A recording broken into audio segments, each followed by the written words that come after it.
தமிழ்நாடு 5 வகையான நிலப்பகுதிகளை உள்ளடக்கிய இயற்கை வளம் செழிக்கும் ஒரு நிலப்பகுதி.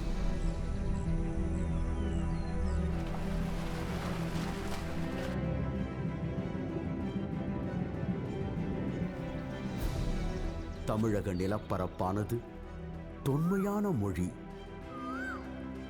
தொடர்ச்சியான எழுத்தறிவு, பழம்பெரும் இலக்கியங்கள், பல்வேறு வகையான கலைகள், பிரமிக்க வைக்கும் நுண்திறன் மிக்க கைவினை தொழில்கள் என நீண்ட நெடிய பாரம்பரியத்தையும் வரலாற்றையும் கொண்டிருக்கு. இந்த தமிழக நிலப்பரப்புல மனிதகுல வரலாற்றோட தொடக்கத்தை பத்தி தெரிஞ்சுக்கணும்னா ஆயிரக்கணக்கான ஏன் லட்சக்கணக்கான ஆண்டுகள் பின்னோக்கி செல்ல வேண்டியிருக்கு. தமிழக வரலாற்றை தொடங்க வேண்டிய இடம் 15 லட்சம் ஆண்டுகளுக்கு முன்னால்.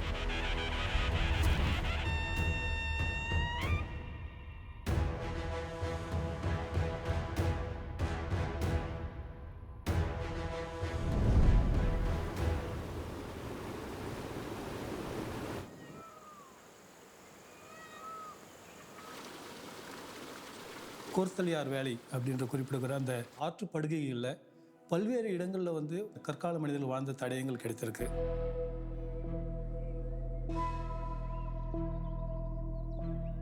முதலாக கற்களை உபயோகப்படுத்தி அதை கூர்படுத்தி அதை வந்து ஆயுதமாக பயன்படுத்தி விலங்குகளையும் எல்லாம் மரங்களுடைய பழங்களையும் அடித்து சாப்பிட்டு அதில் வாழ்ந்துருக்கிறாங்க.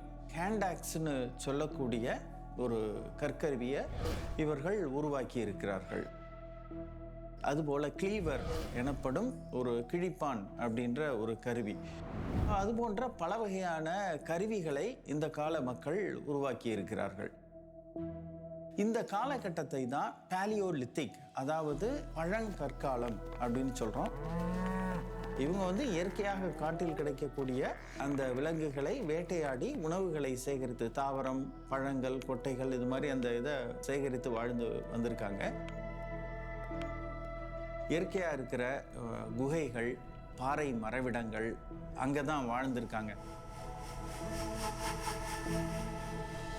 ரெண்டாவது, இவர்கள் இடம் விட்டு இடம் நகரக்கூடியவர்கள். அதாவது ஒரே இடத்துல இவங்களுக்கு வேண்டிய உணவு கிடைக்காது. ஒரு இடத்துல இவங்க ஒரு குழுவாக தங்குவாங்க. அதுக்கு பேர் பேண்டுன்னு சொல்லுவாங்க. ஒரு பேண்டில் 25லேருந்து 50 பேர் ஒரு குழுவாக இருப்பாங்க. அந்த இடத்துல உணவுகள் தீர்ந்தோன்னே இன்னொரு இடத்துக்கு புலம்பெயர்வாங்க.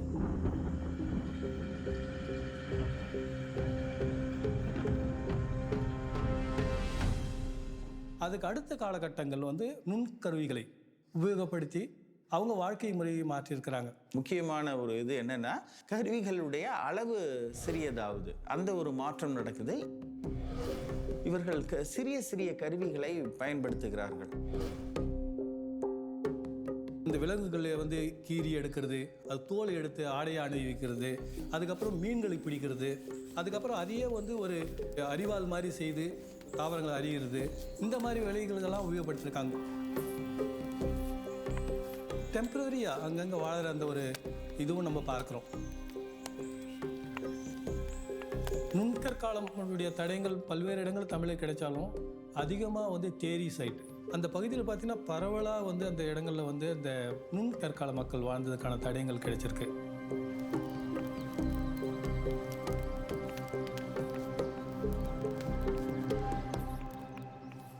அதுக்கப்புறம் வந்து இந்த நிலைப்பாடு மெல்ல மெல்ல மாறுது. இந்த காலகட்டத்தில் தான் மனிதன் இந்த பழைய கற்கால கருவியிலிருந்து புதிய கற்காலத்திற்கு மாறுகிறான். கற்களை வந்து வழுவழுப்பாக ஆக்கி அதை வந்து உபயோகப்படுத்துகிற ஒரு காலகட்டம், அதை வந்து நம்ம நியோலித்திக் அப்படின்னு சொல்கிறோம். புதிய கற்காலம் அப்படிங்கிறது மனிதன் அந்த வேட்டையாடுகிற தொழிலிருந்து வேளாண்மைக்கு மாறுகிற காலம். அதை வந்து நியோலித்திக் ரெவல்யூஷன், புதிய கற்கால புரட்சி காலம்னு சொல்லுவாங்க. அப்புறம் புதிய கற்கால மக்கள் பானைகளை செய்திருக்கிறார்கள். வேளாண்மை செய்து தானியங்களை எடுக்கும்போது அதை சேமித்து வைக்க இவங்களுக்கு பானைகள் தேவைப்படுது. அப்போ வேளாண்மை செஞ்ச சேமித்து வைக்கிறதுனால ஒரு வருடம் விளையிலனா கூட நீங்கள் அதை வந்து அங்கே நீங்கள் இருக்கலாம். அந்தளவுக்கு இருக்கும் பொழுது அப்பொழுது உபரி உற்பத்தி இருக்கும் பொழுது பல்வேறு கலை வருகிறது. அப்படி வந்தது தான் நம்ம பாறை ஓவியங்கள்.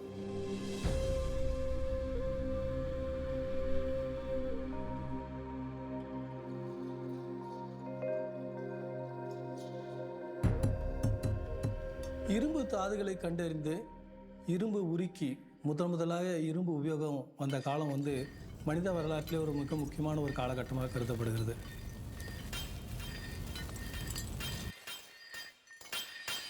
ஏன்னா இரும்பு வந்ததற்கு பிறகு அவர்கள் காடுகளை அழித்து வேளாண்மை செய்ய முடிந்தது.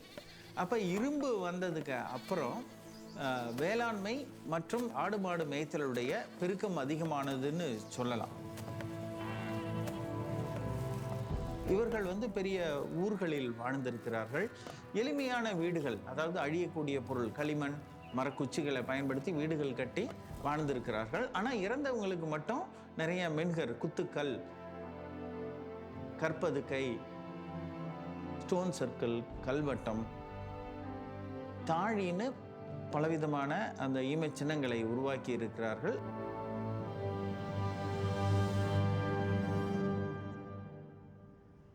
வரலாற்று தொடக்க காலத்தில் இரும்பு காலத்தில் இருந்த நிலையை விட வளர்ந்து வேந்தர்கள்ன்ற ஒரு அரசியல் அமைப்பு உருவாகுது.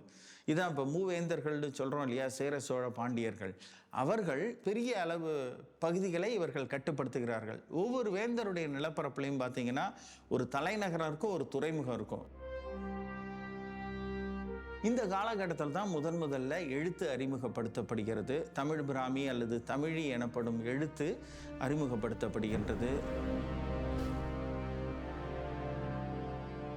முதலில் நகரமயமாக்கம் வருது, அர்பனைசேஷன். அந்த நகரமயமாக்கத்தின் ஒரு வெளிப்பாட்டை தான் நம்ம கீழடி அப்படிங்கிற அந்த தொல்லியல் இடங்கள்ல பார்க்குறோம். கற்காலத்தில் தொடங்கிய மனித வாழ்க்கை ஓர் உயர்ந்த சமூக நிலையை எட்டியது.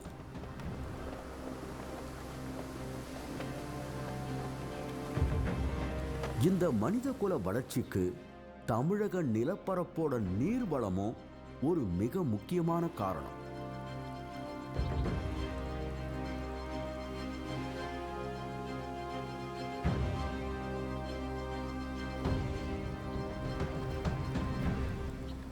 மேற்கு தொடர்ச்சி மலையிலிருந்து கிழக்கு நோக்கி செல்லுகிற இந்த நதிகள், இது வந்து குறிப்பாக நம்மளுடைய பாலார், பெண்ணையார், காவேரி, நம்ம வைகை, தாமிரபரணி, இன்னும் ஒரு 200 கிலோமீட்டருக்கு ஒரு முறை ஒரு மிகப்பெரிய நதி ஓடிக்கிட்டே இருக்கு. இதில் குறிப்பாக வைகை ஆறு சங்க இலக்கியங்களால் புகழப்பட்ட ஆறுகளில் சிறப்புமிக்க ஒன்று.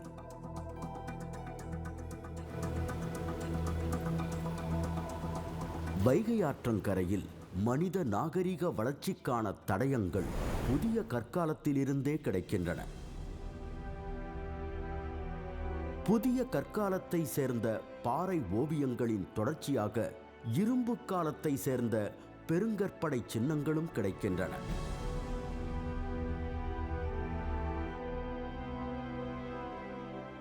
அதன் தொடர்ச்சியாக தொடக்க வரலாற்று காலத்தை சார்ந்த தமிழி எழுத்து பொறிக்கப்பட்ட நடுக்கற்களும் கிடைக்கின்றன.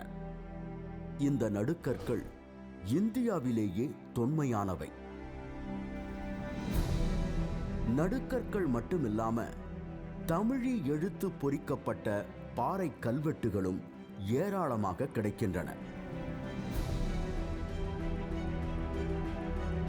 இதில் குறிப்பாக 2300 ஆண்டுகளுக்கு முன்பே மதுரை பெயரானது மேட்டுப்பட்டி கல்வெட்டில் குறிப்பிடப்பட்டிருப்பதோடு அழகர்மலை கல்வெட்டிலும் குறிப்பிடப்பட்டிருக்கு.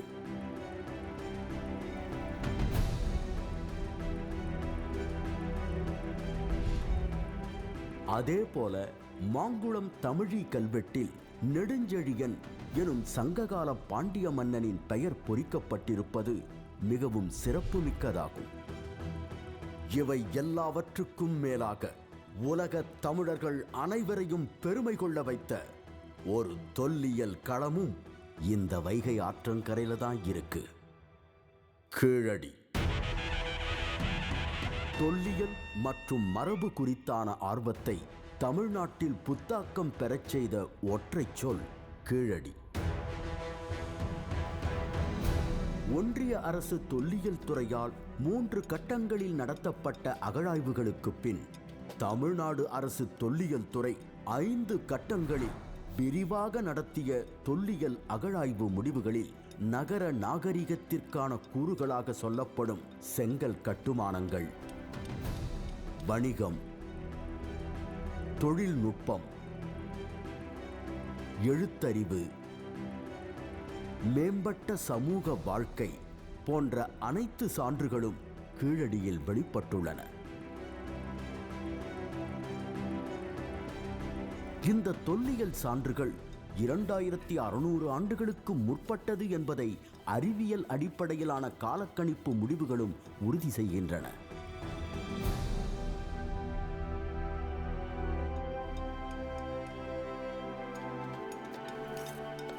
தமிழ்நாட்டில் முதல் முறையில் வந்து ஒரு விரிவான கட்டிடப்பகுதியில் கிடைத்த இடம் வந்து கீழடி. அந்த கட்டிடப்பகுதியில் வச்சு தான் நம்ம சொல்கிறோம் இது நகர நாகரிகமாக இருந்திருக்கும். நம்முடைய சங்ககால முறையில் ட்ரெடிஷ்னல் வேல கற்ற நீள் வகையான கட்டிடப்பகுதிகளாகத்தான் எல்லாமே கட்டிடங்கள் கட்டப்பட்டிருக்கு. அதனோட பைண்டிங் மெட்டீரியல் பார்த்திங்கன்னா வெறும் மண் தான் அதனுடைய பைண்டிங் மெட்டீரியல். எந்த ஒரு சாந்தும் அதற்கு பயன்படுத்தாமல் கட்டப்பட்ட கட்டிடப்பகுதி தான் அங்கே கிடைச்சது தான் மிக முக்கியமானது சொல்கிறோம். அதை வச்சு தான் நம்ம வந்து இது சங்ககால கட்டிடங்கள் என்று நம்ம ஐடென்டிஃபை பண்ணுறோம்.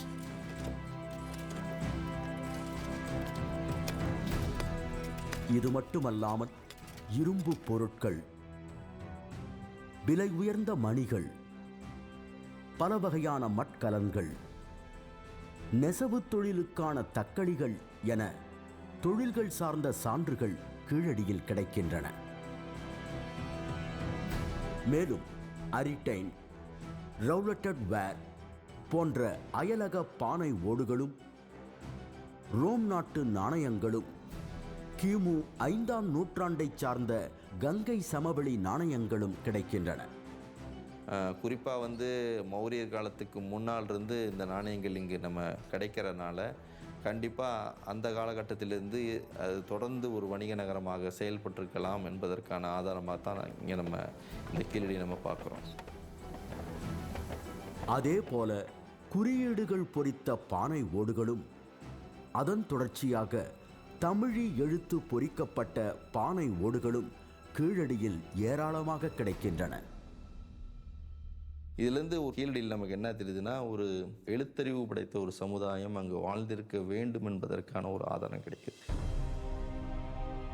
பானை ஓடில் வந்து ஏதோ அரசனோ வேறு யாரோ எழுதுவதற்கு எந்த ஒரு அவசியமும் இல்லை. தான் பயன்படுத்துகின்ற பெயரை எழுதி வைக்கின்ற ஒரு முறை தான் அந்த பானை ஓட்டில் இருந்து, அதே போல் குறியீடுகளும் தன்னுடைய தெரிந்த ஒரு குறியீடுகளை போட்டு வைக்கின்ற ஒரு முறை தான் அந்த இருந்திருக்கணும். இன்னைக்கு கூட நம்ம வந்து இந்த பாத்திரங்களில் எழுதுகிற பழக்கம் நம்மகிட்ட இருக்குது. அந்த முறை ஒரு தொடர்ச்சியான ஒரு முறையாக நாம் இங்கே தமிழ்நாட்டில் நம்ம பார்த்துட்ருக்கோம். அதை தவிர பார்த்தோம்னா விளையாட்டு பொருட்கள், பாஸ்ட் டைம்ஸ் தான் மிக முக்கியம். ஒரு நாகரிகத்தில் வந்து பாஸ்ட் டைம்ஸை வச்சு தான் பேஸ்ட் ஆன் த சிவிலைசேஷனை வந்து வேல்யூ பண்ணுவாங்க. கலித்தொகையில் பகடை விளையாட்டு மிக துல்லியமாக சித்தரிக்கப்படுகிறது. விளையாடும் பொழுது 10 என்ற எண் வரும்படியாக பகடை விளையாட்டு. அப்படி என்றால் அது ஒரு கனசதுர பகடையாகத்தான் இருக்க வேண்டும். கலித்தொகையில் பேசப்படுகிற பகடையும் கீழடியில் கிடைத்திருக்கக்கூடிய பகடையும் ஒன்றே. சங்க இலக்கியம் ஒரு புனைவு இலக்கியம் அல்ல. அதனுடைய நம்பகத்தன்மையை கீழடி நமக்கு எடுத்து உணர்த்தி இருக்கிறது. இன்னும் சொல்லப்போனால் எனக்கு தெரிந்த வரையில் இந்தியாவில் இன்னொரு அகழ்வாய்வு தடமும் இன்னொரு இலக்கியமும் இவ்வளவு நெருக்கமாக நின்று கை குலுக்கிக் கொண்டதே இல்லை. சுடு மண்ணால் ஆன விளையாட்டு சக்கரங்கள், வட்டச் சில்லுகள், தந்தத்தினாலான பகடைகள், ஆட்டக்காய்கள் மற்றும் சோழிகள் என பல்வேறு வகையான விளையாட்டுப் பொருட்கள் கீழடியில் கிடைக்கின்றன. அதையும் இன்னைக்கு நாம் பார்த்தோம்னா நம்முடைய மக்கள் தொடர்ந்து பயன்படுத்துகின்ற ஒரு நிலையை நாம் பார்த்துக்கிட்டு இருக்கோம்.